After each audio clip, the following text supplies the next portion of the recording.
नमस्कार, बिरसा न्यूज 24/7 में आपको स्वागत है। पेट्रोल डीजल का बढ़ते दाम पर बोली वित्त मंत्री निर्मला सीतारमण। क्या बोली?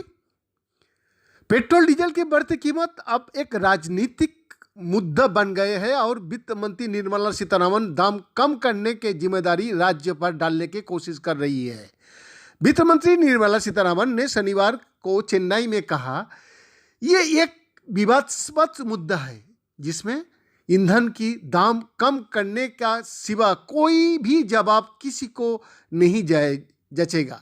केंद्र और राज्यों दोनों को ही तेल की कीमत कम करने के लिए बातचीत करना चाहिए। वित्त मंत्री ने कहा, यदि हम सब उपभोक्ता को मिलने वाली ईंधन के मूल्य और केंद्र द्वारा लिए जाने वाले टैक्स की बात कर रहे हैं तो राज्यों जो टैक्स लगाते हैं वो भी कम नहीं है। केंद्र और राज्य की तरफ से लगाया गया टैक्स बराबर है। पेट्रोल और डीजल की गुड्स एंड सर्विसेज टैक्स यानी कि जीएसटी के दायरे में लाने के बारे में उन्होंने कहा, केंद्र अपना टैक्स लगाए और राज्य अपना टैक्स लगाए। इससे बेहतर होगा कि टैक्स सिर्फ एक हो जिसे केंद्र साझा करे। हालांकि जानकार मानते हैं कि इस तरह केंद्र राज्यों को राजस्व की हड़प लेंगे और केंद्रों पर राज्यों की निर्भरता बढ़ जाएगी। वित्त मंत्री ने यह बयान ऐसे समय दिया जब भारत के कई शहरों में पेट्रोल की कीमत 100 रुपया प्रति लीटर से अधिक कीमत में बिक रहा है। भारत में पेट्रोल डीजल का कीमत 4 चरणों में तय। रिफाइनरी कंपनियां, पेट्रोल पंप, खरीदार।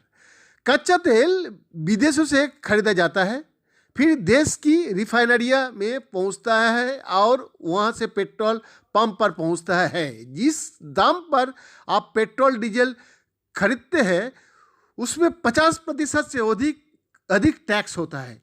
डीलर्स के पेट्रोल डीजल कम मूल्य पर मिलता है, लेकिन केंद्र सरकार की टैक्स, सेंट्रल एक्साइज, राज्य की वैट और डीलर कमीशन की बात उपभोक्ता को तंग पहुंचते इसकी कीमत 2 गुनी से भी अधिक हो जाती है। पेट्रोल डीजल की खुदरा कीमत में कच्चे तेल का दाम, रिफाइनरी की लागत, मार्केटिंग कंपनियों की मुनाफा, सरकारों की एक्साइज ड्यूटी और वैल्यू एडेड टैक्स वैट भी शामिल होता है। एक्साइज ड्यूटी केंद्र सरकार के पास जाती है और वैट राज्य सरकार लेती है। दोनों ही टैक्स सरकारों के लिए राजस्व का बड़ा जरिया है। बैद्यनाथ दास का रिपोर्ट, बिरसा न्यूज 24/7।